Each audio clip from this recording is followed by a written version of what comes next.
Navegar é um desafio. Marinheiro, pescador, pode ser a resposta que procuras. Não deixes que outros ocupem o teu lugar. Com boa preparação técnica, ajudarás o país, produzindo mais e traz a recompensa do estudo, vivendo melhor. No setor das pescas, o desafio da CEE também passa por ti. Inscreve-te até ao dia 15 de setembro numa das delegações do Forpescas, nas seguintes localidades: Viana do Castelo, Póvoa de Varzim, Vila do Conde, Matosinhos, Ilhavo, Figueira da Foz, Peniche, Lisboa, Setúbal, Sesimbra e Olhão.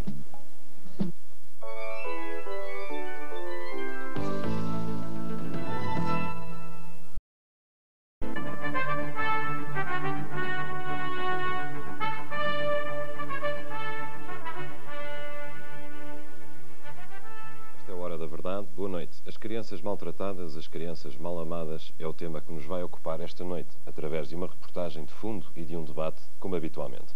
Como habitualmente também começamos por destacar outros assuntos desta quinzena e não necessariamente os mais importantes. Tomemos os Açores, por exemplo. O governo de saída das recentes eleições regionais ainda não está constituído. Mota Amaral viu pela primeira vez seriamente ameaçada a sua maioria. A terra voltou a tremer nas ilhas e, fenómeno raro nessas paragens, anda um assassino à solta em São Miguel. Repare que uma ilha pequena é um mundo fechado sobre si mesmo e que não há tradição de criminalidade nos Açores. Acrescenta isso uma paisagem povoada de brumas atlânticas, como nos livros de Nemésio. Imagina agora o ambiente que se viverá na pequena população de Lagoa, em São Miguel. Pedimos à nossa redação dos Açores que nos contasse a história. A insegurança chegava-nos sim a granel ou a retalho dos grandes meios urbanos e apenas através dos jornais. A morbidez dos leitores era intencionalmente alimentada por doses semanais de pequenos episódios como estes. Vizinhos evitaram o assalto. Ela falou com o ladrão. Proezas de um casal viciado em droga. Coisas que, graças a Deus, aconteciam lá longe. Mas para os ainda mais exigentes, a sétima arte sempre deu a resposta mais completa. O cinema, a televisão e agora os videoclubes enchem-nos de cenas de violência gratuita. Oh my God!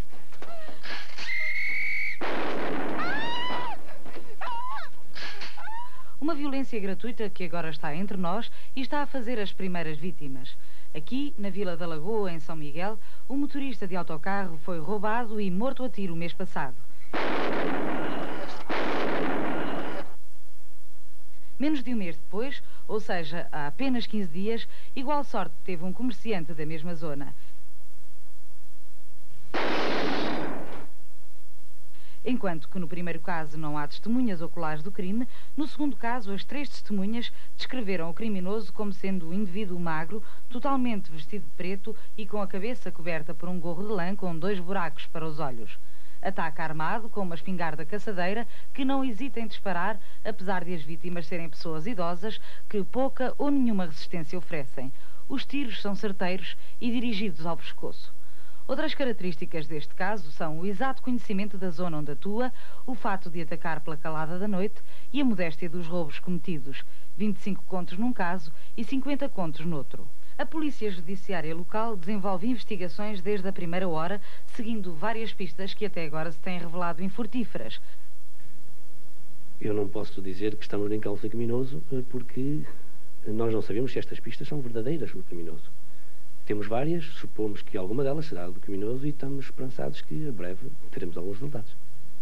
Consequentemente, é grande o ambiente de insegurança na Vila da Lagoa, onde sobretudo os comerciantes estão apavorados e reclamam das autoridades medidas para pôr cobro à situação. Como nos Açores não há tradição de uso e porte de arma de defesa, as pessoas recorrem ao que podem para se defender. Fecham a loja mais cedo, compram tudo o que seja ferrolho e fechadura. A venda de fechos e fechaduras tem aumentado aqui nas lojas de ferragens desde que começou esta onda de assassinatos? Tem aumentado muito e cada vez mais. Está a ver, tenho isso tudo vazio e eu já pedi mais e está todos os dias se vende fecho aqui na Lagoa. E instalam alarmes nas residências. Conclusão. A nossa condição de consumidor de episódios de violência criminal inverteu-se. De importadores, passamos também a exportadores. Eis agora uma história para meditar. Alhandra é uma terra aqui, ao lado de Lisboa, na margem norte do Tejo. Zona industrial por excelência, Alhandra habituou-se a viver com a poluição. Pensava-se que a poluição era o mal necessário ao desenvolvimento, mas eis que, de repente, a população parece ter-se cansado de viver nessas condições, em particular com o pó de cimento causado por uma empresa da zona. Agora, a Vila de Alhandra quer viver de outra maneira, menos conforme com os padrões de terceiro mundo e mais de acordo com o direito à qualidade de vida em vigor nessa Europa a que pertencemos. Fomos lá a Alhandra ver este caso exemplar. A população de Alhandra está em pé de guerra contra a Simpor e cansada da passividade com que a Junta de Freguesia da Vila tem vindo a enfrentar o problema da poluição provocado por aquela cimenteira pública. Embora o pó de cimento não seja a curto prazo extraordinariamente perigoso para a saúde, um estudo realizado sobre a população estudantil local mostra serem aqui muito mais frequentes nas crianças as doenças do aparelho respiratório e as alergias pelo ar contaminado. É do alto da serra que se vê melhor a influência que tem a fábrica no espaço físico em que se situa a vila. Os telhados estão completamente brancos, as ruas invariavelmente cinzentas, o ar torna-se irrespirável quando a aragem do sul empurra em direção à vila as nuvens de poeira provocadas pela fábrica. A poeira de cimento não é de maneira alguma uma poeira inerte. Ela traz consequências diversas para a saúde das pessoas a que elas estão expostas, principalmente a nível do aparelho respiratório. São frequentes as manifestações alérgicas nas crianças e depois, mais tarde, nos adultos, aparecem situações que se manifestam ou que se exprimem como uma bronquite crónica. Doenças que podem ter um caráter evolutivo, incapacitante, levando mesmo à morte. Segundo a legislação em vigor, as cimenteiras são obrigadas a parar a elaboração sempre que se dê uma avaria total ou parcial nos eletrofiltros, ou sempre que haja descargas anormais de poeira na atmosfera. Ora, por imperativos de produção, estas regras nem sempre são respeitadas, com total passividade, diga-se, dos responsáveis autárquicos e da própria população. O aumento descontrolado dos índices de poluição do último mês foi a gota de pó que fez transbordar o vaso. Apertada pela população reunida em plenário, a empresa prometeu então investir 1 milhão de contos em sistemas de proteção, construir 2 silos de armazenamento de combustível poluente, encomendar novos filtros para as chaminés e limpar as ruas da porcaria que cai dos caminhões. A fábrica veio agora fazer novas promessas, provavelmente daqui a 3 anos fará novas promessas. E o que é curioso no meio disto tudo é que nunca os responsáveis autárquicos vieram denunciar publicamente esta situação. Tanto mais que, na legislação, em caso de avaria parcial ou global ou total dos eletrofiltros, a fábrica deve parar os fornos, coisa que não faz, e isto nunca foi denunciado, quer pelas pessoas que trabalham na fábrica, que o sabem, quer pelos representantes autárquicos. A população também nunca se mexeu? A população tem-se manifestado de uma maneira tímida, tímida não sei porquê. Por outro lado, a Junta de Freguesia prima pela inatividade nestes anos todos, mantendo aquilo a que se pode chamar, ou que alguns chamam, um silêncio cúmplice. Mas isto não vai ficar assim, como é evidente. Pela primeira vez, a população levantou-se, tomou uma forma mais organizada e eu duvido que este processo seja irreversível.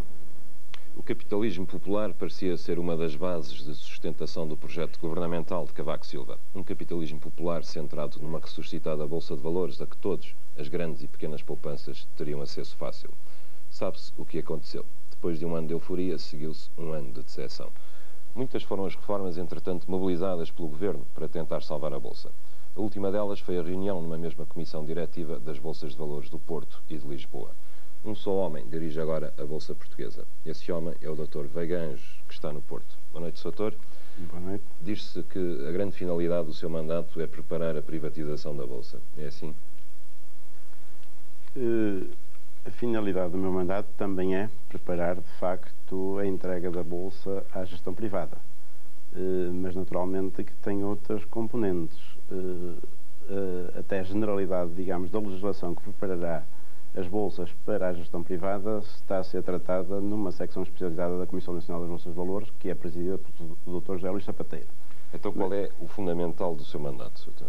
o meu mandato tem, na perspectiva que essa secção especializada propôs ao Governo e que o Governo aceitou, nas grandes linhas orientadoras para a modernização do mercado de capitais, figura, entre outras medidas, várias delas, mas entre outras as seguintes. Uma, a criação do mercado de cotação única nacional. Depois, naturalmente, a entrega das bolsas à gestão privada. Simultaneamente, por exemplo, a criação de um sistema de liquidação nacional único. A criação também de uma central de depósito de valores mobiliários. Portanto, tudo isto tem que ver com um conjunto de medidas que estão a ser agora preparadas e que eu tratarei de preparar também do ponto de vista técnico para que as bolsas amanhã estejam praticamente aptas a concluir estes projetos, eventualmente até antes da privatização. Sr. Doutor, como se disse há pouco, houve um ano de euforia, depois houve um ano de decepção que foi do ano passado e agora parece estar-se numa situação de nem carne nem peixe. Qual é o seu diagnóstico?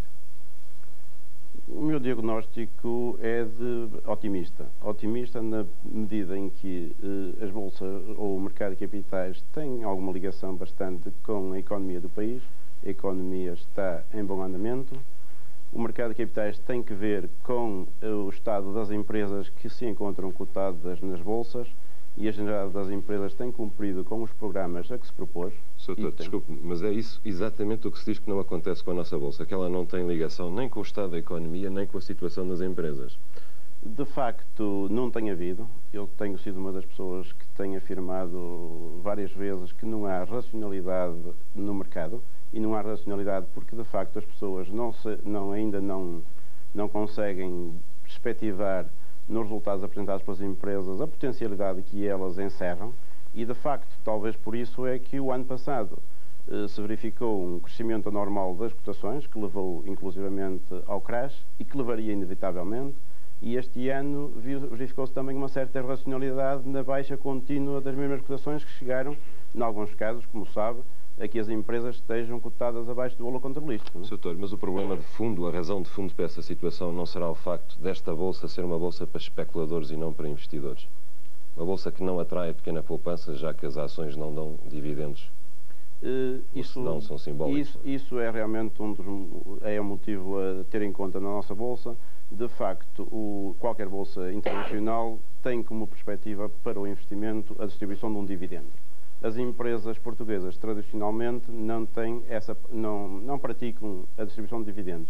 O ano passado, no final do ano, verificou-se que algumas das empresas encetaram, de facto, uma política de distribuição de dividendos que é, de facto, um passo importante para que a Bolsa também, por essas razões, possa reanimar.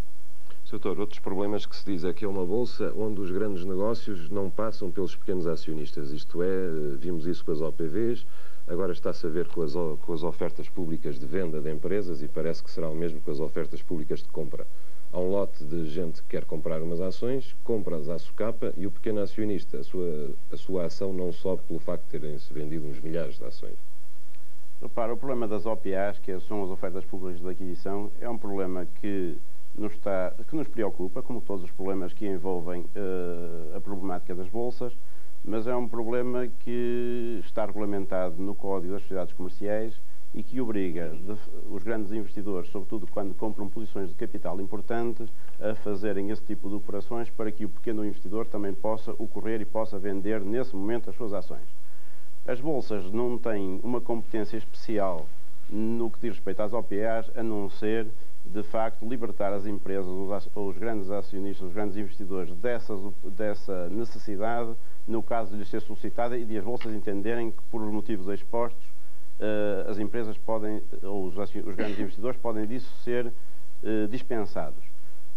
No entanto, esse problema preocupa-nos, como lhe disse, mas não encontramos ainda em quaisquer transações de bolsa, motivos para que se tivessem realizado OPAs. Como sabe, uma OPA tem que ser lançada desde que uma parte compre mais de 20% do capital de uma empresa, ou com as ações detidas já ultrapassa esse valor. Simplesmente nós, das averiguações que vamos fazendo, ainda não aconteceu nenhuma dessas situações. No que se passa fora da Bolsa, e realmente tem evoluído significativamente o mercado das transações fora da Bolsa, passa-nos fora do nosso controle, de facto, mas também para dar mais transparência a essas transações, as bolsas e com certeza os Ministros das Finanças têm já em projeto um decreto-lei que eventualmente irá dificultar ou inviabilizar esse tipo de operações. Muito obrigado, Sr. Vaganos. Mais de 30 mil crianças em Portugal são vítimas de maus tratos. Torturadas, batidas, violadas, negligenciadas, seviciadas por vezes até à morte.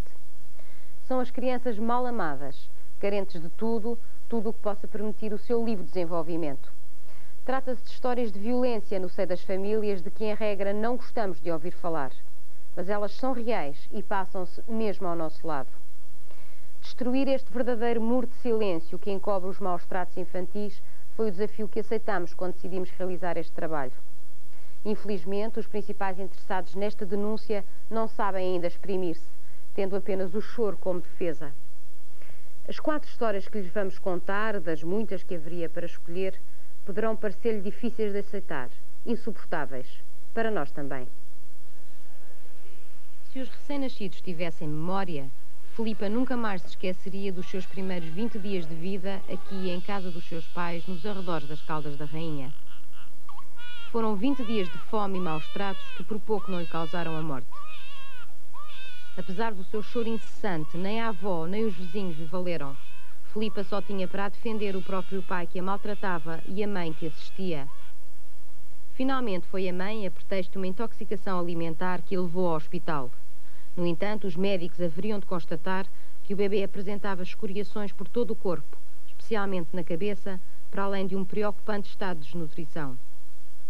Quando eu verifico que havia uma discrepância entre a história da mãe, dado que a mãe dizia que a criança que tinha apetite, mamava com apetite e que ficava aparentemente satisfeita, quando eu vejo que é uma criança com malnutrição, não estava de acordo. Quando havia uma suspeita de intoxicação, e verifica de facto que a criança tem sinais traumáticos, claro que chamei a mãe em particular e pus-lhe o problema com muita clareza e como é que ela justificava aquelas lesões.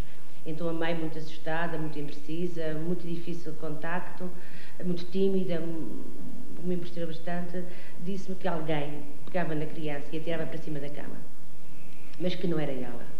Disse quem era? Disse que, não disse quem era.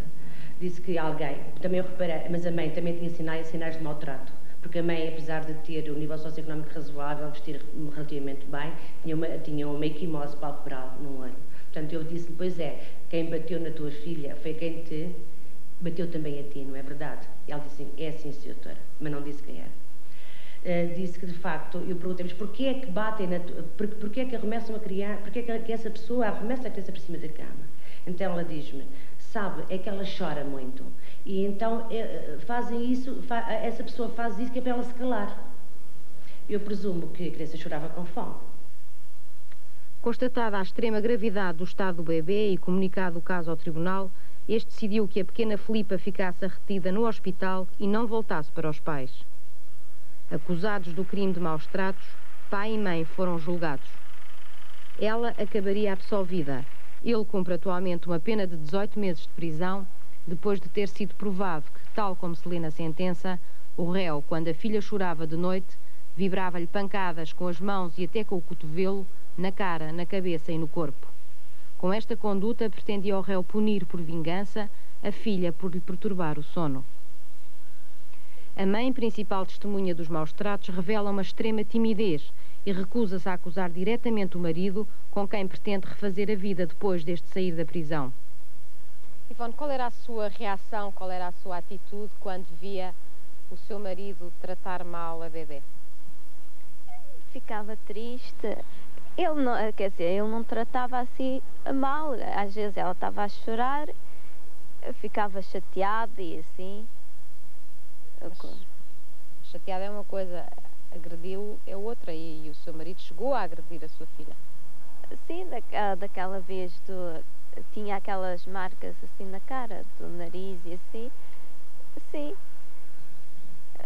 Mas, quer dizer, não sei o que era, ele ficava assim, quer dizer, ou não sabia nunca lhe passou tratar. Pela cabeça pegar na sua filha, que entretanto era muito pequenina, não é? Tinha só 20 dias, e ir à polícia fazer uma queixa, enfim, tomar o partido dela, defendê-la? Não, nunca pensei. Ivone vive com a sua mãe. Alguma vez pediu a ajuda dela, lhe contou o que é que se estava a passar? Não. Principais autores ou cúmplices dos maus tratos são os pais, os grandes interessados em esconder a verdadeira causa do sofrimento dos filhos. A situação dos maus tratos é uma situação que é bastante velha, só que a sociedade tem estado pouco sensibilizada para isso, porque era panágio, era vulgar, considerar ser normal os pais agredirem os filhos. E sabe-se que os principais agressores são geralmente os pais. Mais de 80% da população portuguesa educa os seus filhos com agressões físicas. E pensam que estão a fazer bem, pensam que é um direito que lhes assiste. Hoje sabe-se que assim não é. Claro que a criança maltratada não é só a criança batida, é também a criança negligenciada, é a criança com privações emocionais, com privações afetivas. Doutora, mas se hoje lhe entrar aqui uma criança com sinais evidentes que foi espancada ou uma criança num estado de falta de nutrição extremo, portanto, essas situações são situações... ou aceita a versão dos pais? Claro que a pessoa não pode aceitar a versão dos pais, esse trabalho é um trabalho de equipa, em que entra o serviço social, em que entra, portanto, o pediatra, em que entra o psicólogo, em que pode entrar o psiquiatra. Portanto, é um trabalho de equipa. Portanto, temos que tentar diagnosticar a situação, alertar portanto, a comunidade, alertar a parte judicial.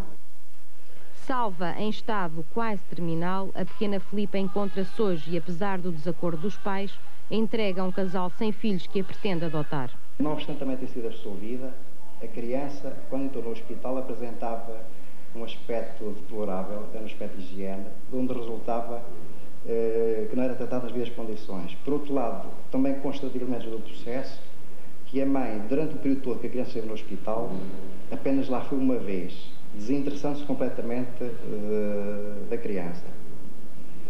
E assim sendo? Assim sendo, eu não tenho qualquer dúvida, não obstante a criança, em princípio, está melhor que os pais, não traz, como é evidente. Neste caso concreto, já ouvindo, curiosamente, o pai, que foi condenado na pena de prisão de 18 meses, não dá o seu consentimento para a adoção. A mãe também não dá, mas nós não temos, neste momento, quaisquer dúvidas em passar por cima da falta de audição dos pais naturais, porque não nos oferecem quaisquer condições, quaisquer garantias que a criança venha a ser dada de outra maneira. A criança deve ser proporcionada o melhor possível e se os pais não puderem dar, vamos à procura de outros meios. Portanto, só para dizer que os pais não têm o direito de vida e morte sobre os filhos, nem pensar. Apesar dos pais não terem o direito de morte sobre os filhos e os direitos sobre o seu corpo terem limites, apesar ainda do Código Penal prever pena de prisão para o crime de maus tratos, a situação em Portugal é verdadeiramente preocupante. Mais de 30 mil crianças sofrem, por vezes até à morte, a ira, a depravação, o alcoolismo, a negligência daqueles que têm por obrigação defendê-los. São vítimas inocentes de crimes que em muitos casos ficam impunes, protegidos pela conivência de uns e o desinteresse da comunidade. Basta referir que do número de crianças que chega às urgências dos hospitais, 10% dos ferimentos, 30% das fraturas de crânio, 20% dos queimados não são acidentais, ou seja, foram provocados por terceiros com a intenção de castigar, de maltratar. E esses maus tratos deixam marcas para o resto da vida.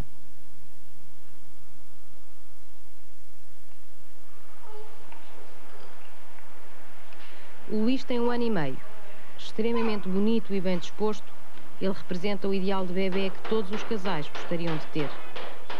Só que, ao contrário de muitas outras crianças, o Luís não teve um pai e uma mãe que se ocupassem dele, nem um lar preparado para o receber. Foi nesta casa degradada da zona de Oeiras que o Luís nasceu, terceiro filho de uma mãe solteira, muito jovem e que o deixava frequentemente sozinho em casa. E foi nestas condições de carência material e afetiva que o Luís foi vivendo, como tantas outras crianças criadas ao abandono e à sorte. É por volta dos 9 meses de idade que a história do Luís passa a ser conhecida. Um dia, dos muitos que ficava sozinho, o pior aconteceu. Conduzido ao hospital e operado de imediato, pouco haveria, no entanto, a fazer. O Luís tinha sido castrado. A mãe afirma que poderá ter sido um cão o responsável. Ou talvez alguém por vingança. Vingança por quê? Ou contra quem? Não se esclarece. Até agora, a Polícia Judiciária não ouviu ninguém. Não identificou testemunhas porque o bebê estava sozinho. Sozinho e indefeso. Sinceramente, eu para dizer a toda a gente e que digo que eu para mim cá dentro não acreditarei que foi o cão, mas eu para as pessoas não posso dizer que não foi porque eu não vi, simplesmente só posso dizer o que eu vi. Ao certo resta um facto. O Luís nunca será um homem como os outros, mas não voltará também a ficar à guarda da mãe. Com o consentimento desta, ele foi entregue para a adoção. Eu dei ordem à adotação no sentido porque nada poderia fazer. Não foi adotá-lo porque acho que adotá-lo para ele não ser meu. Não, não foi. Simplesmente foi porque o problema que ele tinha e eu que nada poderia fazer. Eu mesmo que eu dissesse, eu não podia dizer o meu filho precisa só de roupa, o meu filho precisa só de calçar, o meu filho precisa só de comer. Não, o meu filho acho que já sofreu muito e que ainda há de sofrer um pouco. Só que eu não posso dizer ao meu filho, ou não posso prender o meu filho, fica aqui ou ficará aqui, se eu não tenho vida para ele, se eu não tenho condições para o poder curar. Sei lá, para o poder curar, não tenho dinheiro para muitas coisas, e não só o dinheiro, porque não é preciso só o dinheiro, é preciso uma lição moral, é preciso uma educação, é preciso tudo mais. Então eu não tenho. Dado o melindre do caso, seria através da adoção internacional que o Luís viria a encontrar a sua nova família. Um casal sueco já com 3 filhos e que se dispôs a dar ao Luís aquilo que ele nunca teve. Um lar e o conforto e afeto de uma família à sua volta.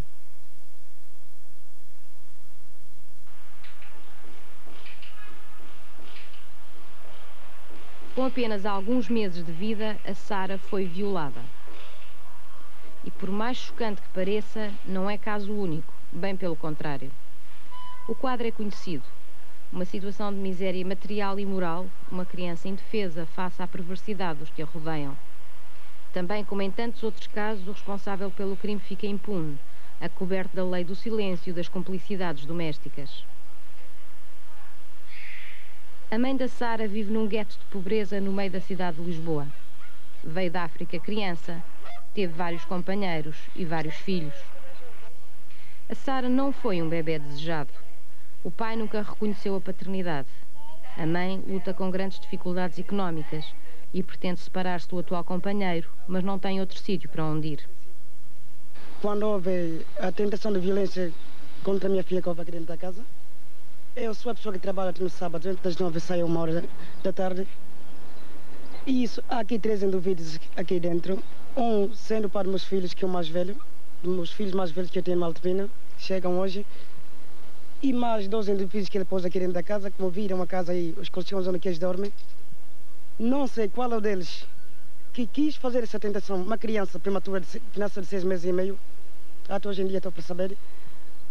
Enquanto ia trabalhar, deixava a sua filha sozinha em casa? Enquanto que eu ia trabalhar, nos princípios levava comigo. Ia comigo ao serviço, mas estamos no serviço. Eu tomo conta de pessoas de idade. Não me aconselhava a levar a criança. Comigo ia trabalhar. Ficava em casa? Nos princípios levava. Depois arranjei uma vizinha minha aí ao lado, que é a Rita. Ficou com ele uns dias, mas também uma pessoa cheia de filhos, e a casa também não tinha muitas condições para ela continuar a tomar conta da minha filha. E a partir daí, continuei, irei com ela ao trabalho, mas no sábado também não podia sempre constantemente levá-la, porque é uma criança que não pode estar a andar com ela. Não tinha condições para isso. O seu companheiro não é o pai da Sara? Não, senhora. O pai da Sara nunca reconheceu a paternidade? Conhece, aliás, quando vê a maternidade, ele apresenta a criança. O que acontece, recusou por filhá-lo. E a Janeta decidiu assinar os papéis para dar à Sara para a adoção? Veio quando tive uma reunião aqui na Junta da Freguesia, mas o assistente social do Tribunal dos Menores, quer dizer, expliquei primeiro a minha situação. E então o assistente social disse assim: Janete, já que tens uma situação assim, acho que não tens casa, não tens nada, não tens ajudas de ninguém, que a Sara não podia ficar comigo. E eu disse assim, nos princípios costuma, porque ninguém gosta, mamãe ninguém gosta. A gente até dar uma coisa assim, sim, uma coisa simplesmente. Dá para a gente dar. Não, uma criança não é aconselhável. Eu acho que com a mãe não me sinto bem. A polícia já cá veio fazer perguntas, investigar quem é que foi verdadeiramente o autor da violação sexual da sua filha? Não, senhora. Não é só a pobreza material que explica situações como a que a Sara viveu. Muitas outras Saras, por esse país fora, experimentam o mesmo tipo de abuso, por vezes consequência de relações conflituosas, de jogos de amor e de ciúme. Neste caso, o pai biológico da Sara não é o companheiro da mãe. Fez tudo para, num estado já bastante avançado, interromper a gravidez. Só que a natureza encarregou-se de contrariar o destino que lhe estava reservado e a Sara nasceu o bebê prematuro. O pior viria depois. Casos como este de violação, de abuso sexual de uma criança, são raros em Portugal? Não, não são raros. Aqueles que se conhecem, os que chegam realmente às instâncias de proteção de crianças, não são tantos quanto isso, mas enfim, penso que já são significativos. Só Deus sabe os que ficam no silêncio e escondidos na intimidade ou na falta de intimidade da vida das pessoas. Há muitas maneiras de violência sexual. Eu recordo, por exemplo, algumas conversas que tive com jovens quando se consegue numa fase, no Tribunal de Menores, quando realmente se consegue uma fase de empatia na relação e eles conseguem abrir connosco. Uma das perguntas que costumava fazer-lhes era qual era a sua primeira recordação, má recordação e boa recordação de vida, da sua primeira infância. E não foi tão raro quanto isso referirem que era o aperceberem-se das relações sexuais que os pais mantinham com as mães à custa de muita violência. E eu penso que isto é já um começo de violência sexual. Tal como Luísa, Sara vai ser adotada. Aguarda apenas que as organizações envolvidas na adoção internacional lhe encontrem uma família que possa ainda fazer da Sara uma menina feliz.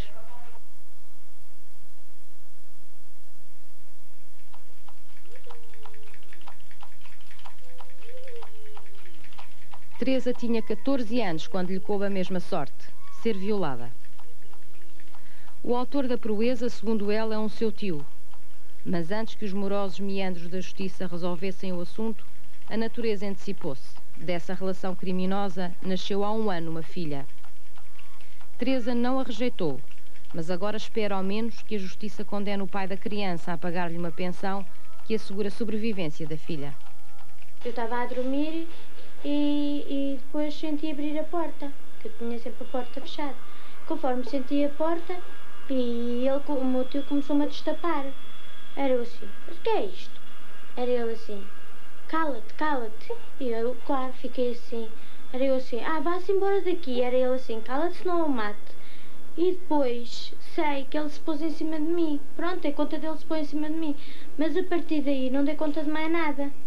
E depois, claro, continuei a dormir e mais tarde sei que ele tornou lá novamente. Era eu assim. Mas vá-se embora, cala-te senão eu mate, cala-te senão eu mate. E eu fiquei com medo e não disse nada à minha mãe. Que idade é que tinha, Teresa? Tinha 14. Esse seu tio frequentava habitualmente a sua casa? Sim, quase todos os fins de semana. Já quando estava na outra casa portanto, quando estávamos com o meu pai, ele também ia lá sempre quase todos os fins de semana. Às vezes ia lá de sexta, sábado, depois vinha embora no domingo, outras vezes no domingo, assim na segunda de manhã para ir para o trabalho. Era sempre assim. Que consequências é que trouxe para a sua vida o facto de ter sido violada com 14 anos? Tanto que eu não sei. O que é que isso mudou a sua vida? Mudou tudo. Mudou porque eu tenho portanto, tenho tido mais problemas e já sei que tenho uma filha, não é? E que tenho que ter essa responsabilidade de ter uma filha. Já não é nada como se fosse, pronto, como se não tivesse ninguém, não é? Tenho saber que tenho que cuidar dela, tenho que nunca durmo descansada, claro, não é? A menina pode ter alguma coisa, claro, mudou tudo. Como é que são as relações com a sua filha? Como é que, enfim, gosta dela, enfim, como é que... O facto dela ter nascido em consequência de uma violação alterou de alguma maneira a maneira como a vê, como gosta dela ou não? Eu gosto muito da minha filha, portanto ela tem, desde que nasceu, agora já não, graças a Deus, mas quando ela nasceu teve 2 vezes internada na Estefânia e tudo, mas eu gosto muito da minha filha. Não vejo outra coisa agora sem ser a minha filha. Olha, e tem namorados? Não, nem tenho nem quero. Porquê? Porquê? Porque aconteceu o que aconteceu e eu, nunca estive interessada em namorar e por enquanto nem quero. Primeira, acho que sou nova. E segunda, tenho a minha filha que, pronto, no caso que foi, mesmo sem ser, eu nunca tinha pensado em namorar, nem penso. Não digo que um dia mais tarde, mas não quero.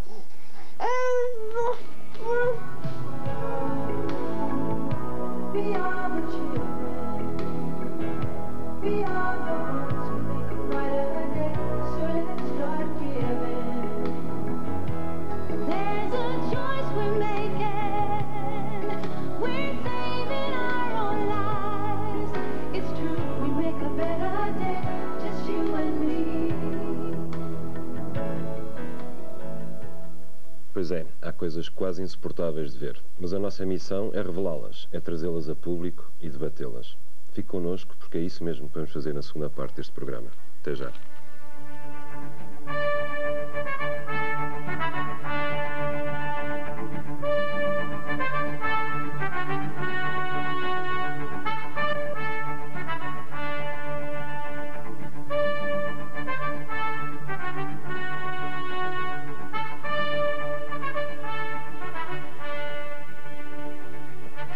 Bem-vindos à segunda parte da Hora da Verdade. O tema é as crianças maltratadas. Connosco no estúdio estão o padre Vítor Melícias, que é provedor da Santa Casa da Misericórdia, a doutora Maria José Lobo Fernandes, médica pediatra e fundadora do Núcleo de Apoio às Crianças Maltratadas do Hospital de Santa Maria, o doutor Luís Vilas Boas, psicólogo e dirigente do refúgio Aboim Ascensão, em Faro, que se destina a crianças abandonadas e maltratadas, e finalmente o doutor Armando Leandro, que durante muitos anos foi juiz no Tribunal de Menores e atualmente é diretor do Centro de Estudos Judiciários e que já publicou vários estudos sobre este assunto.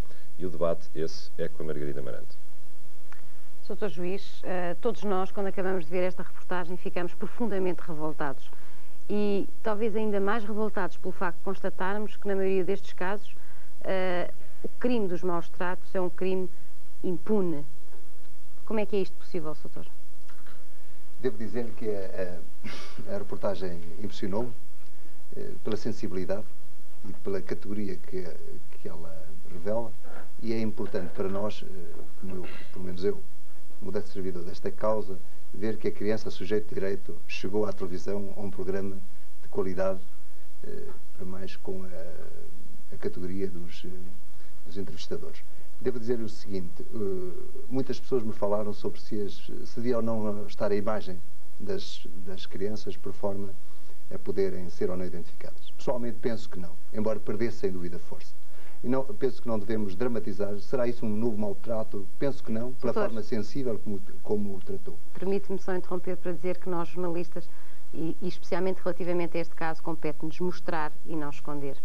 Penso que sim, mas penso que a reserva da intimidade da criança é algo a considerar, mas todos estamos a aprender neste caminho e penso que a sensibilidade com que foi tratado o problema é tanta que não vão, que o Luís, a Filipe, a Sara, a Teresa, não vão ser marginalizados e as famílias, mas vão ser amadas e os pais vão ser compreendidos, até possivelmente castigados, ou aqueles, estou a dizer os pais, os maltratantes, mas compreendidos e reintegrados. É essa a função, virar-nos mais para situações perigosas do que para pessoas perigosas. Penso que realmente o que diz é verdade. Há que rever a forma de tratar estes assuntos, mesmo do ponto de vista judiciário. Muitos deles não são participados, porque, como sabe, alguns deles exigem a queixa. Outros, de facto, ainda há a ideia de que o melhor é não mexer no aspecto criminal, que tem um efeito estigmatizante e marginalizador. Eu penso que o caminho está em denunciar e em coordenar as diversas atividades, quer para a proteção da criança, quer mesmo a possível condenação dos maltratantes dentro de uma estratégia comunitária global que envolva sobretudo a proteção da criança, a recuperação da criança, a recuperação do maltratante e a sensibilização da comunidade, que todos nós temos responsabilidade neste problema. Sr. Juiz, mas há uma palavra a dizer relativamente à polícia nestes casos, porque 3 deles foram de facto participados, a polícia não investigou. Não lhe parece que haveria, e atendendo à gravidade do assunto, fosse criada uma brigada especial da polícia que investigasse estes casos, mas investigasse de facto e que apurasse responsabilidades? Penso que sim, penso que isso seria um caminho. Eu estou convencido que a polícia, desde que seja participado, vai fazer a sua investigação. Muitas vezes depois é que os testemunhos são frouxos, as pessoas depois recuam nos seus depoimentos, penso que sim, mas creio que era importante uma sensibilização e uma formação de todos os técnicos que intervêm nesta matéria, mas não de uma maneira descoordenada. Não se pode atender só ao aspecto criminal, nem ao aspecto protetor, nem ao aspecto médico, mas de uma maneira interdisciplinar e conjugada. Penso que sim, nós estamos interessados nisso. Sr. Padre Melícias, o senhor que, enfim, abdicou de ter a sua própria família para ajudar os outros e para ajudar as famílias dos outros, qual é a sua explicação? Como é que é possível tanta violência? Afinal, um país que se diz de brandos costumes e que exerce tanta violência relativamente àqueles que não se podem defender. Como é que o Sr. Padre Melícias se explica e qual é a sua sensibilidade a este problema? Vejo como explicação a própria contradição que existe no homem, a tensão do homem consigo mesmo e com a sociedade dos outros homens. Não vou utilizar linguagem de catecismo nem linguagem eclesiástica para dizer que este seria o pecado original do homem. O facto é que o homem é, como dizia o filósofo, um pouco o animal e o anjo. E é exatamente nestas contradições que o homem provoca no mundo em que vive tantos conflitos, tantas coisas tão lancinantes como aquelas que acabamos de ouvir. E quando se tem formação de homem integral, até cristã, permita-me evocar esta condição, e vemos um Cristo que vem pregar fraternidade e paz e vem dizer: deixai vir a mim as criancinhas. Aquele que escandalizar uma criança, aquele que torturar uma criança, era melhor que lhe pusesse uma mó de moinho ao pescoço e o atirassem ao mar. Palavra violenta e forte na boca de um Cristo pacificador, mas palavra que, por outro lado, também nos estimula a nós a fazer aquilo que a Margarida e o Miguel ainda há pouco disseram. É necessário que se denunciem estas coisas. Aliás, felizmente hoje, na comunidade internacional, existem até projetos de convenções internacionais para a proteção dos direitos da criança. E no artigo 9 de um desses projetos, apela-se ao papel importantíssimo da comunicação social como fator de denúncia destas situações. O Conselho da Europa, ele mesmo, apela a que se denunciem situações destas. A comunicação social, como os técnicos, aliás, tão balizados que estão aqui presentes, julgo que têm como função primeiro a serem profetas. Ser profeta, por vezes, é incómodo. João Batista denunciou, cortaram-lhe a cabeça. Outros profetas foram cerrados ao meio, como Isaías. Mas, apesar do incómodo, da dificuldade desta missão, nós temos a obrigação de denunciar.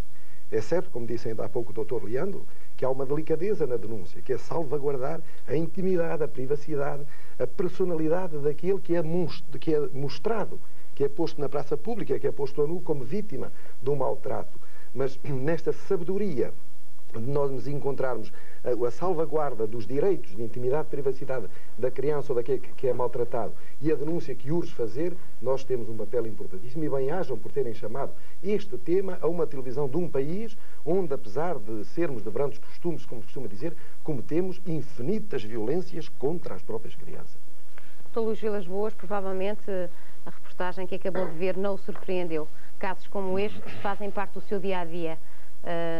Qual é, enfim, a sua experiência de contacto com crianças maltratadas, com crianças em situação de grande perigo? Eu começo por lhe dar os parabéns pela forma como abordou o tema e como o pôs tão cruamente em frente das câmaras da televisão, e dizia também que parabéns pelo ter feito, mesmo agora, ainda vamos muito a tempo. Há de facto crianças maltratadas em Portugal, há muitas crianças maltratadas em Portugal. Lido de facto com situações muito similares às que aqui foram vistas. Simplesmente entendo que os porquês posicionar-se-ão com certeza a vários níveis, que eu como psicólogo diria, basicamente os agressores não conseguem suportar a sua angústia, a sua ansiedade, os seus problemas que em si próprios comportam, muitas vezes não conseguem sequer lidar com situações triviais, mas há também psicopatas em liberdade, há toxicómanos, há alcoólicos, Há toda, portanto, uma etiologia sociofamiliar que justifica, por assim dizer, o porquê das coisas, mas não chega. Doutor, mas o doutor entende que há características psicológicas comuns relativamente aos pais maltratantes? Entendo que há a todo o agressor de uma criança e existe uma característica psicológica que é a deflexão de uma agressividade sobre um ser indefeso. Naturalmente, a culpabilidade de o fazer é que poderá ser posicionada a níveis diversos, daí que a jurisprudência seja bem-vinda nesse contexto. O que quero dizer também é que, enquanto psicólogo, eu não me limito, nem julgo que deva limitar nunca, a contemplar e a compreender o fenómeno. É preciso intervir depois do diagnóstico. Essa é a minha posição atual.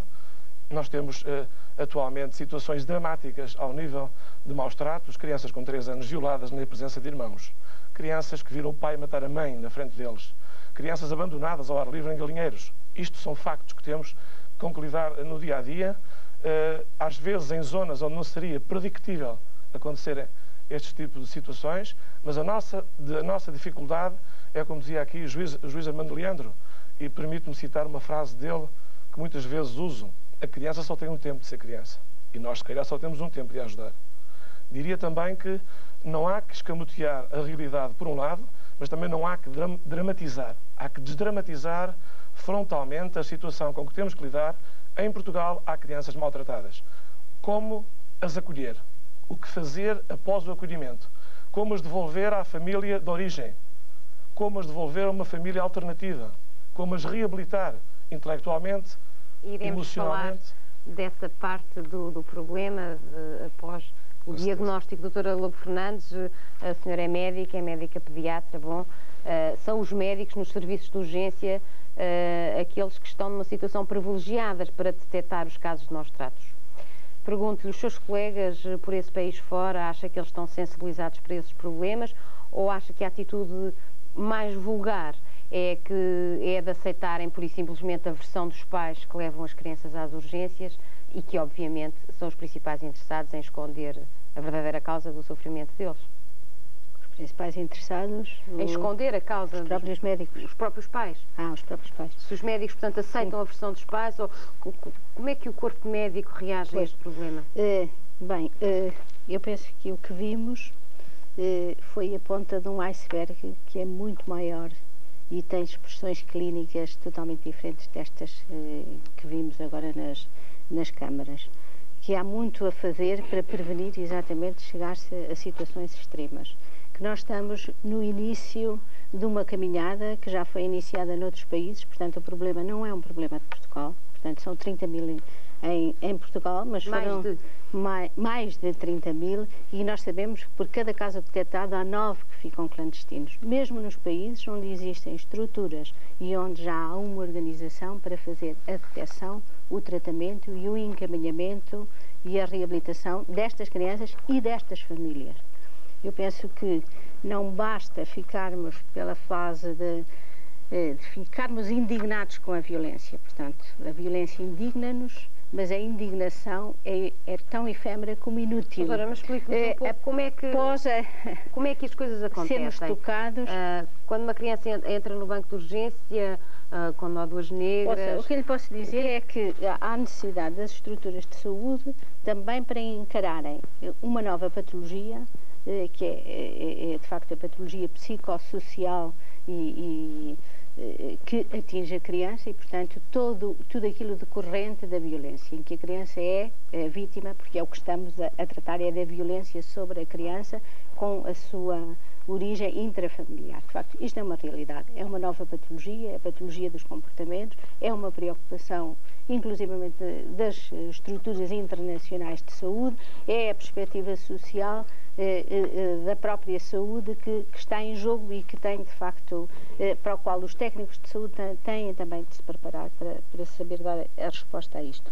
O que acontece é que eu posso lhe dizer da experiência que tenho, eu estou aqui a título pessoal, não estou de facto em nome da instituição onde trabalho, estou a título pessoal, mas posso de facto referir a minha experiência ao nível hospitalar, que é uma experiência curta, portanto tem 3 anos de existência, é a primeira equipa multidisciplinar que se criou a nível do hospital para fazer face aos problemas da criança vítima. de maus tratos, negligência e abuso sexual, e posso lhe dizer que no arquivo de pediatria existiam 4 casos referenciados como tal. De há 3 anos para cá já me passaram mais de 100 casos. Casos que têm esta gravidade ou maior ainda. Já me passaram 8 casos mortais. Mortais, crianças que foram batidas e violadas até à morte.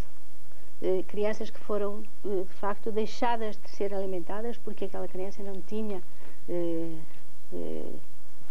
direito a viver junto, portanto, aquela família tinha decidido que aquela criança não viveria. E eu não gosto muito de referir os casos que me passam pela mão, porque eu fico sempre altamente sensibilizada. Penso que nós temos de sensibilizar sem criar grande sensacionalismo. No fundo, estamos a ser ouvidos por crianças também, que ficam muito impressionadas com estas situações. E a nossa posição é sensibilizar, despertar a ajuda das pessoas, porque é isso que pretendemos, é começar a dar uma resposta, não é?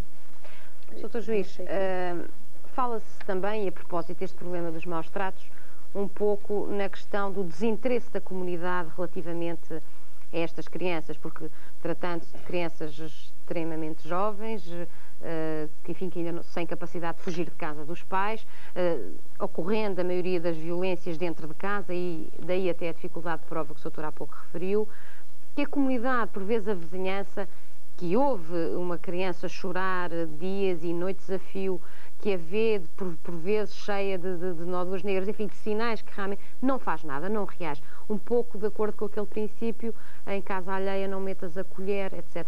Este comportamento da comunidade, da vizinhança, provavelmente terá que se alterar para que estes casos possam ter o encaminhamento devido. Essa, opinião do Sr. Doutor? Penso que sim, de uma forma equilibrada, porque a privacidade da vida familiar é muito importante para toda a gente, para a criança, para todos.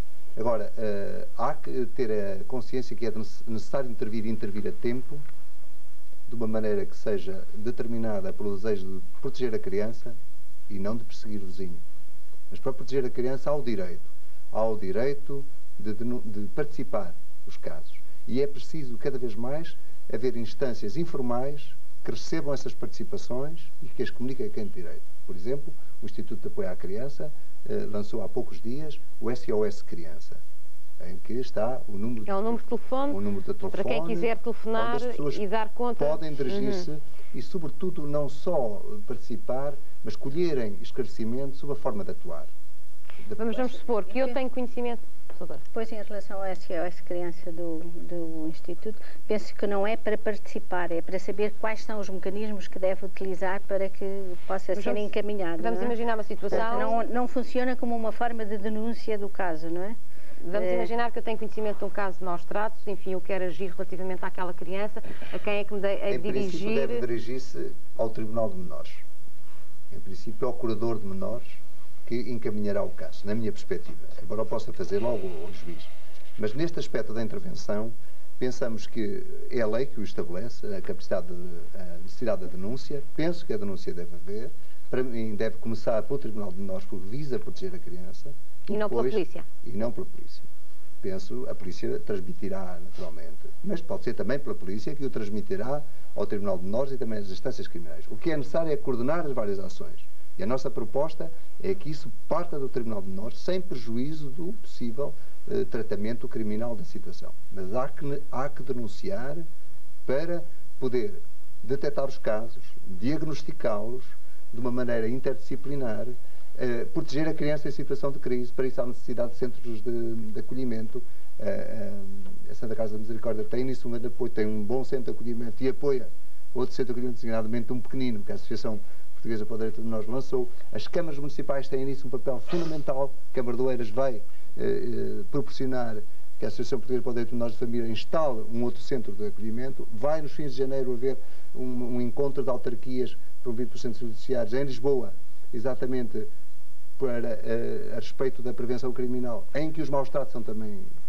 Sr. Padre Melícias, como provedor da Santa Casa, enfim, que é uma instituição que tradicionalmente também se ocupa destes casos, exato, entre muitos outros de situações de perigo, pergunto-lhe, está disposto a aumentar a sua ajuda relativamente a estas crianças? Enfim, o que é que se dispõe a fazer? Isso corresponde à vocação originária da Santa Casa da Misericórdia, que desde 1498 existe e atua na cidade de Lisboa exatamente para atender às pessoas em situação de carência. E mais uma criança carenciada porque foi abandonada, porque foi exposta, como dizia antigamente, aliás, é das instituições tradicionais e mais nobres deste país, a antiga chamada a roda dos expostos, ou seja, o acolhimento que se fazia às crianças que eram abandonadas pelos pais, coisa que funciona ainda hoje, como disse o Dr. Leandro, em condições de muito boa qualidade.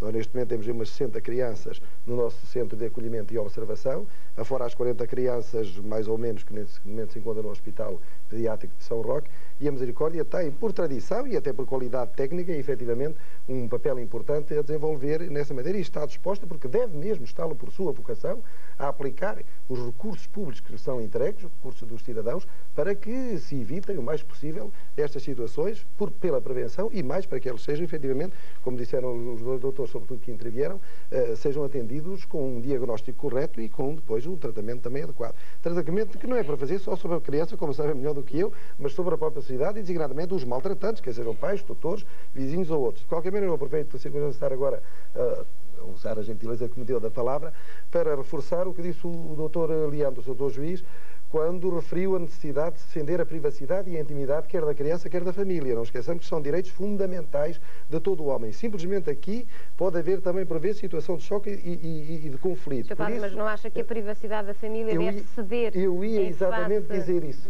Eu ia exatamente dizer isto. Quer dizer, os direitos humanos, mesmo os mais fundamentais, não são direitos absolutos, digamos assim. São direitos que, sendo invioláveis, imprescritíveis e inalienáveis, devem estar, como direitos sociais que são, ao serviço do homem todo e de todo o homem. Por isso não se pode evocar à lutrança, por exemplo, o segredo profissional. Às vezes pode haver juízes ou médicos que, a coberto do segredo profissional, deixam prolongar situações de gravíssima injustiça, quer para a criança, quer para a sociedade. Há por isso que encontrar este bom termo, este meio termo, se quiser, entre a utilização do direito humano mais fundamental e da capacidade dele ser exercido e da defesa integral do homem. Porque todo o direito é social, nenhum homem é isolado e os meus direitos são de alguma maneira também direitos dos outros e vice-versa. De maneira que, salientando exatamente a importância desse aspecto, apelaria também ao bom senso, aquilo que chamariam os antigos o sensus iuris, o verdadeiro sentido de aplicar o direito em concreto. Porque senão, então, os direitos não eram nada, como dizia o Cardeal Martí. O direito que não se pode exercer não é direito, não é nada. Não é? Claro, mas da atuação das instituições, algumas delas aqui representadas, parece que há um ponto que me pareceu a mim extremamente chocante e que vou colocar na mesa. Enquanto fazia a investigação para este trabalho, tive conhecimento de um caso de uma mãe com vários filhos, o mais novo dos quais ela decidiu pura e simplesmente deixá-lo morrer à fome. Bom, toda a gente, depois de dito isto, esperaria que ela se encontrasse na prisão por longos anos. Acontece que não. Acontece que essa mãe continua a fazer a sua vida absolutamente normal. Nenhum procedimento criminal foi feito relativamente a ela, porque se entendeu que, tendo ela mais filhos, se devia salvaguardar o ambiente, a presença da mãe junto dessas outras crianças. Bom, este exemplo parece-me extraordinariamente elucidativo deste ponto que eu gostaria realmente de lançar. É que a preocupação que, por vezes, as instituições que intervêm nestes casos em manter a ligação do menor aos seus pais naturais conduz a situações tão absurdas como esta. Esta mãe, de facto, é criminosa, devia estar na cadeia, mas em nome dos outros filhos que ela tem para cuidar, resta saber se ela tem, de facto, condições que permitam tomar conta das outras crianças, não foi para a cadeia. Há uma hesitação muito grande relativamente à adoção. Os juízes, as instituições tentam sempre até à última que as crianças fiquem junto dos pais naturais. Mas será isso uma solução razoável? Penso que não. Penso que o princípio geral de que a criança deve, sempre que possível, viver com a família natural é um princípio, sem dúvida, indiscutível. E as tentativas devem ser no sentido da recuperação da família natural, para que a criança, sempre que possível, volte à família natural. E mais, quando não é possível, deve a família natural continuar a ser ajudada, a ser compreendida e ajudada, para ver se a algum ponto se consegue quebrar a hereditariedade, desculpe o termo, mas não encontro este melhor, da desgraça. Agora, o que é necessário é que isso se faça em tempo útil. Há um tempo útil para isso. A criança não podemos esperar anos, ou até às vezes longos meses, para que isso possa ser. A criança tem direitos a que as suas necessidades fundamentais sejam satisfeitas. E quando isso não pode ser, então acho sim que se deve procurar a família alternativa em tempo útil. Penso que ainda há um peso cultural contra a adoção que é necessário combater inteligentemente. Porque aí pode estar a solução para esse caso, para essa criança. Pode estar, desde que, e para isso é necessário que haja serviços de adoção bem organizados, como acontece com o da Misericórdia de Lisboa, é necessário que todos os outros serviços de adoção tenham as tais equipas interdisciplinares, tenham uma formação bastante e que todos aqueles que intervêm nesta matéria tão delicada se compenetrem da sua importância e que haja adesão do público. É esse fenómeno, compreenda não só a importância da adoção, como não condene a mãe que abandona, porque isso é muito complicado, por vezes. É necessário, por vezes, ajudá-la a partir desculpabilizada para o futuro. Doutora? Eu em relação à adoção, acho que é a solução extrema perante isto. Portanto, perante uma família que vive um momento de violência, pode ser um momento de violência, eu não acredito, ou só em muito poucos casos, é que existe um perfil psicológico típico ou psicopata da parte dos pais que agridem e que escoam a sua agressividade, vitimando o seu próprio filho. Portanto, da experiência que eu tenho, só 7% das famílias é que havia, de facto, um doente mental. Ou em tratamento psiquiátrico. E o caso todos os outros, que eu aqui referi é verdadeiro e que neste caso os maus tratos conduziram à morte. Eu não sei exatamente qual é o apoio que essa família está a receber. Eu penso que perante uma situação destas nós temos de proteger a criança, mas temos de estabelecer um plano terapêutico para aquela família. Aquela família pode estar numa situação de crise, pode estar numa situação perigosa, pode nesse momento não ter responsabilidade ou capacidade parental, mas ser recuperável. E é isso exatamente que nós pretendemos fazer, é estabelecer, e por isso mesmo é que o médico, quando recebe uma situação ou contacta uma situação destas, a primeira coisa que tem na realidade de fazer é criar uma aliança terapêutica com a família. Está ali um bloco. A criança é vítima, mas os pais não são menos vítimas. Eu não os quero desculpabilizar porque eu penso que há situações que têm de ser, na realidade, denunciadas. E que a denúncia, para mim, é o início de um diálogo. Nós vamos pôr outros mecanismos em jogo que vão fazer com que haja uma recuperação de todo aquele bloco. Aquela família merece-me toda a consideração. São todas boas. Como é que se recupera uma família? Ponto 1, ponto 2, serão todas recuperáveis?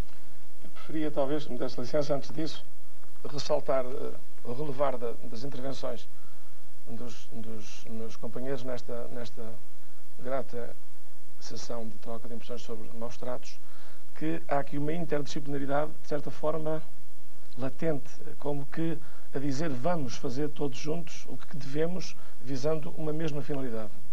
Por outro lado, também ressalta, e desculpar-me, uma certa macrocefalia da problemática dos maus tratos a nível de Lisboa, a nível da capital.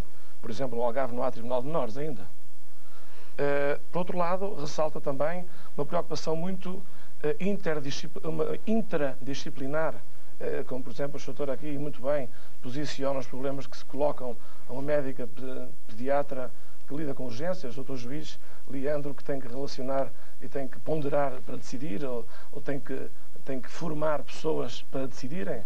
O senhor doutor Vítor Melícias, que tem toda uma problemática muito abrangente nesta área. Eu diria que não sei Mas não se esqueça da questão que lhe pus, porque o nosso tempo está a avançar rapidamente. A questão que me pôs, de facto, é uma questão que, enfim, de todas estas é corolário, no fundo, porque nós temos uma situação por resolver, que essa é aquela que julgo que nos trouxe aqui, como fazer para remir esta situação, nesta altura, em Portugal, maus tratos, quando e como vamos fazer face a eles. Eu julgo que, de facto, só com estruturas criadas, que não existem neste momento, é que é possível, nesta altura, dar saída interdisciplinar, porque, de facto, em Faro, numa instituição, há 80 crianças abaixo de 8 anos. Há 26 deficientes. Eu tenho crianças abandonadas deficientes. E as saídas para estes problemas temos que as encontrar sós. Sós quem? A instituição... Parece-me que, relativamente a esta questão dos maus tratos, há ainda um outro ponto que me parece evidente e quando se começa a analisá-lo. É que o poder político, todo ele, a esquerda à direita, tem manifestado uma grande insensibilidade relativamente a este problema. Consideram que chegou a altura de quem tem que decidir, Governo, Assembleia da República, faça alguma coisa, ou o Governo e a Assembleia da República poderão fazer alguma coisa relativamente a estas crianças e há que tornar, há que institucionalizar os mecanismos de apoio, enfim, o que é que se poderia fazer, Sr. Juiz? Eu penso que sim, penso que desde logo no domínio da prevenção, porque é mais importante do que a resposta aos casos concretos, mas a resposta aos casos concretos seja indispensável. Há muito a que fazer e há que as diversas instituições, não só públicas, mas privadas também, designadamente as instituições privadas da sociedade social, têm de desenvolver uma campanha de sensibilização, de formação. A formação até nas escolas e nas escolas profissionalizantes deve começar cedo, porque a interdisciplinar treina-se e adere-se rapidamente. Em primeiro lugar, desde logo no caminho da prevenção. Os direitos da criança, o lutar contra o exercício da violência no seio da família, no seio da sociedade e procurar meios não violentos de regulação de conflitos. Acho que isso é pedagógico e deve cada vez mais. Porque estes casos que apresentou são extremos, mas há muitos outros casos. E outras classes sociais que, à primeira vista, pareceriam não haver... Mas há maus-tratos nos estratos sociais superiores? Há e grandes. E há alguns até bastante sofisticados. E há alguns que nem nos apercebemos. É preciso não condenarmos as pessoas muito. É porque, por exemplo, às vezes há uma exigência escolar, há não excessiva, não há o respeito pela capacidade, da vocação, as aptidões de uma criança e quanto sofre essa criança. Além de outros meios mais sofisticados que não importa agora aqui, não há tempo para dizer, mas há. Não é só nas classes com mais dificuldades, longe disso. Esses é que vêm normalmente ao conhecimento, porque as instituições formais de intervenção normalmente têm conhecimento delas, os outros fogem normalmente a essas Então, portanto, os maus-tratos não dependem de um ambiente específico sociocultural. É claro que um depende específico. Não é uma doença dos pobres. Se o doutor me permite, a doutora, além disso, quando se fala em maus-tratos, fala-se também na negligência da criança. E os maus-tratos não são só maus-tratos físicos, são os maus-tratos psicológicos, entre os quais uma coisa importantíssima é exatamente deixar-se ao abandono, deixar-se ao isolamento da criança. E isto mesmo nos estratos sociais mais abastados, isto acontece com muita frequência, por razões psicológicas, razões sociais e outras. Isto é altamente traumatizante. Mas já agora, permitia-me também dizer, estando de acordo que este problema não é só da capital nem dos grandes meios urbanos, mas é um problema de todo o país, também felizmente, até noutras zonas do país, como no Porto, apareceu o primeiro centro de acolhimento Nossa Senhora da Nazaré, suponho eu que é o nome. Nossa Senhora das Candeias. Nossa Senhora das Candeias, que é um centro que está a funcionar muito bem, mas este problema é um problema não só do Estado, enquanto organização política da nação, que tem responsabilidades, mas é de toda a sociedade. Por isso deverão ser as estruturas sociais, as estruturas particulares, todos nós a empenhar nisto e sempre a interdisciplinaridade. Por isso eu gostaria, antes de acabar a intervenção, até de me congratular com uma intervenção sua inicial, quando disse, não seria bom que na polícia houvesse uma brigada especializada ou especial para esse efeito? Eu diria, ótimo, mas não só aí. Nos médicos, nas instituições, na polícia, nos juízes, nas diversas áreas, porque este é um problema para o qual, felizmente, Portugal está a despertar, está a tomar consciência de que é preciso ir fazer algo e não vamos fazê-lo com amadorismo. É preciso que todos nos empenhemos, mas que haja setores efetivamente especializados, porque é uma área especializada e de grandes consequências. E ações muito concretas possíveis. Por exemplo, para a detecção. As equipas interdisciplinares dos hospitais foram criadas. Há em alguns lados. E a Sociedade Portuguesa de Pediatria Social e outras pessoas estão a Mas a título voluntariado. Pois, organizaram-se espontaneamente, funcionam em alguns hospitais, São Francisco Xavier tem, Estefânia tem, Vila Franca, Faro, etc. Única e simplesmente. Nós, em regime de voluntariado, não é possível manter as coisas. As coisas passam por uma sensibilização, por uma informação, uma formação, mas depois tem de haver uma institucionalização. Sr. Vilas Boas, para terminar, já excedemos o nosso tempo, uma pergunta para que peço uma resposta muito rápida. Sei que é um militante da causa das crianças e, nomeadamente, em nome das crianças maltratadas. Sei que tem em preparação uma coisa que se chama emergência infantil. Para quando é em funcionamento esse serviço de emergência, que tem, aliás, o patrocínio da esposa do Presidente da República, das outras individualidades, quando é que vai começar a funcionar esse sistema de emergência infantil? Para já, este é um projeto de um projeto, pensamos em fevereiro, talvez, em Lisboa, através de outras entidades que se preocupam com esta problemática, lançar um encontro em Lisboa, portanto, para debater a emergência infantil. Achamos que tudo que estamos a falar aqui são situações de emergência, mas queria só apenas fazer um reponto. A doutora Maria José referiu, e muito bem, que de facto é difícil a quem avança voluntariamente continuar. Eu queria referir que sou voluntário na minha instituição. Muito obrigada, Sr. Juiz, muito obrigada a Dr. Luís Vilas Boas, Doutora, Sr. Padre Milícias, por terem participado neste debate. Muito obrigado. Foram as crianças maltratadas depois de Os Velhos, que tinha sido o nosso anterior programa. Voltaremos às crianças em breve. Por agora, em nome de todos os que produziram, realizaram, apresentaram e levaram até si este programa, nós agradecemos a sua companhia. Boa noite.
De um momento para o outro, esta pequena localidade alentejana saltou para a primeira linha da informação.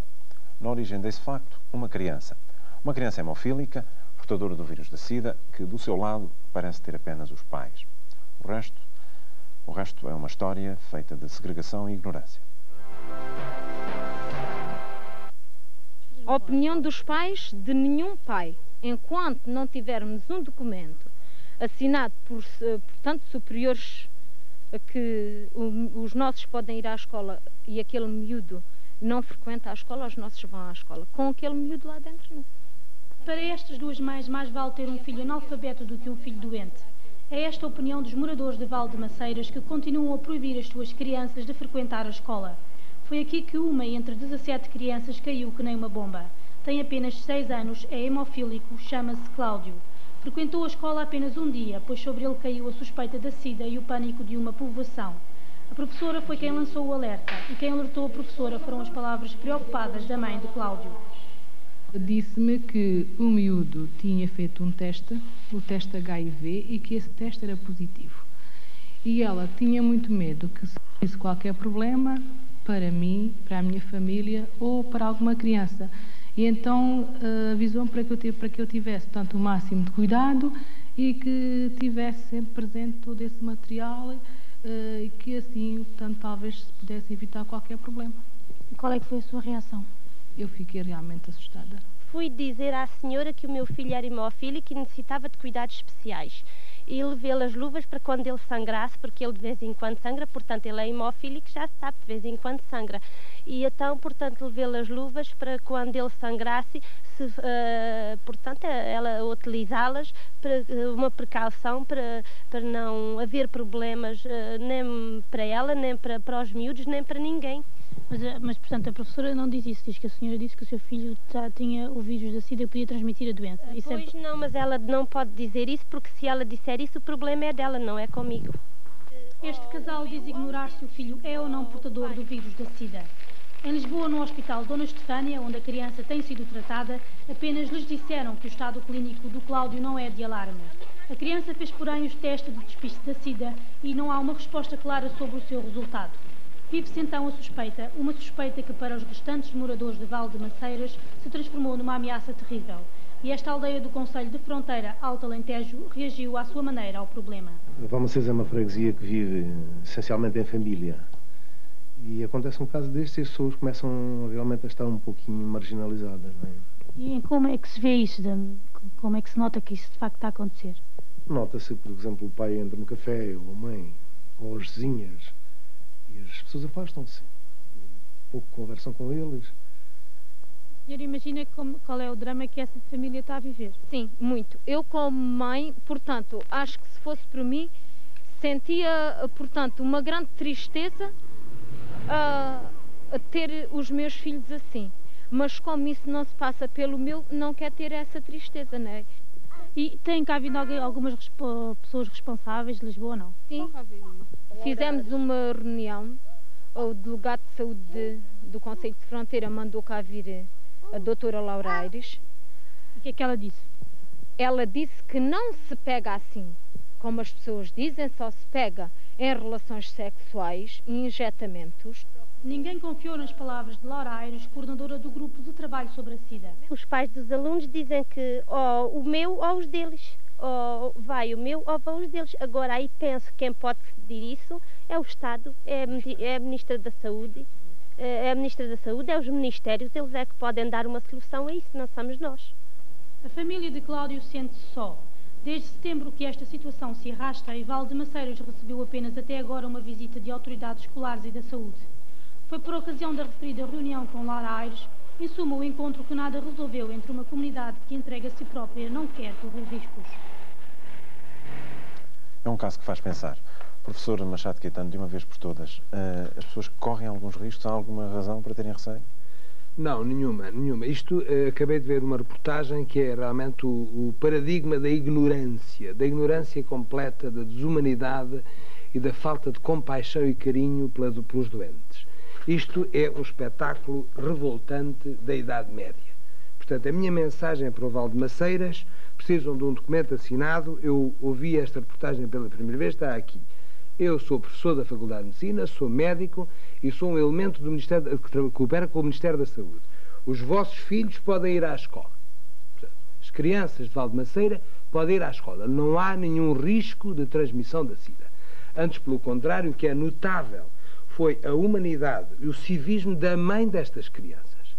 A mãe destas crianças teve o cuidado de prevenir a professora que deveria, no caso do menino sangrar, usar luvas.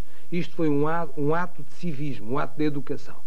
Vocês em Valdemaceiras deviam estar orgulhosos por ter havido uma mãe capaz de ter a coragem de informar, e todos deveriam informar, os professores, os médicos, as pessoas com quem contactam, da sua positividade, sem que isso justificasse serem afastadas, serem segregadas. Portanto, se precisarem de uma prova, tem o documento que o seu professor acaba. Pode mostrar para aquela câmara para toda a gente ver. As suas crianças à escola, é preciso um documento assinado, está aqui. Bem, portanto, já tem a prova. Não há nenhum risco de transmissão da SIDA nas escolas. Ou querem que os vossos próprios filhos, se um dia tiverem o azar de se infectarem, ou se uma de vocês lhe transmitir a SIDA, sejam colocados numa gaiola dentro de uma escola. Bem, isto leva-nos para um outro campo, que é a questão, de facto, da segregação dos doentes. E ainda no outro dia, o médico de Coimbra, creio que era de Coimbra, falava na necessidade de separar os doentes da SIDA, de arranjar instituições que cuidassem desses casos. Está de acordo com isso?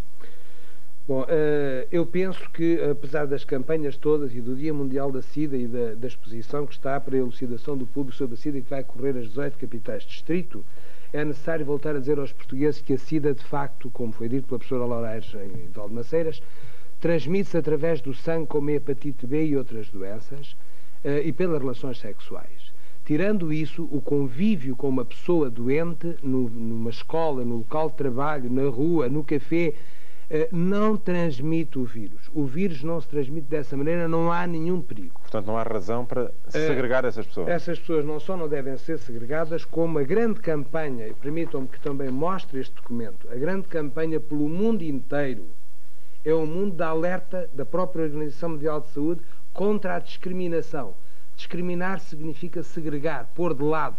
Nós não estamos na idade da peste, não estamos na idade média. Portanto, em Portugal, eu lanço um apelo particularmente à província, onde a leitura dos documentos, a leitura dos jornais e a compreensão destes problemas é mais difícil, que não tenham medo da SIDA. A SIDA não se transmite senão pelas vias que acabámos de dizer. Usem preservativos, tenham relações com pessoas que não tenham a certeza de não estarem infectadas por vírus da SIDA. Tenham cuidado, não utilizem seringas ou agulhas sem ser de uso único, daquelas que se usam uma vez e se deitam fora. e particularmente se tiverem alguns sintomas de suspeita, procurem os vossos médicos de família que têm todas as explicações. E hoje em dia até já há testes cuja validade é garantida. Sim, já agora eu aproveitava para duas mensagens, uma vez que me dá essa oportunidade. Uma delas foi a propósito de um médico ter afirmado que era preciso criar locais para isolar os doentes da SIDA. Isso não é verdade, não é necessário isolar os doentes da SIDA, não é necessário fazer os testes à população toda, nem nenhum país do mundo o faz. Só se fazem os testes quando há sintomas ou suspeitas disso. Nós já temos pouco tempo, Sr. Professor, e esses testes são válidos? São Sim, testes... Foi outra afirmação aqui que lançou alguma dúvida, dadores de sangue e tudo mais. Os testes para diagnóstico da SIDA hoje, contando também com os testes de confirmação, são seguros para poder afirmar se uma pessoa é seropositiva ou seronegativa. E há ainda um absurdo que eu gostava de dizer, é que se fôssemos fazer o teste a todos os portugueses, somos 10 milhões, gastaríamos aproximadamente, repetindo para os 2 vídeos os testes, todos os meses, gastaríamos aproximadamente com os testes de confirmação 700 milhões de contos por ano, o que é um absurdo. Sr. Professor, muito obrigado por aqui. Rio de Janeiro, com umas instalações ultramodernas, apresenta uma companhia luxuosa e espetacular com elefantes, jiboias, leões, cavalos, trapezistas voadores e o rinoceronte gigante em liberdade. Vá a um agente Sony e ouça o som límpido e natural de um leitor de Compact Disc. E na compra de um deles até 6 de janeiro, poderá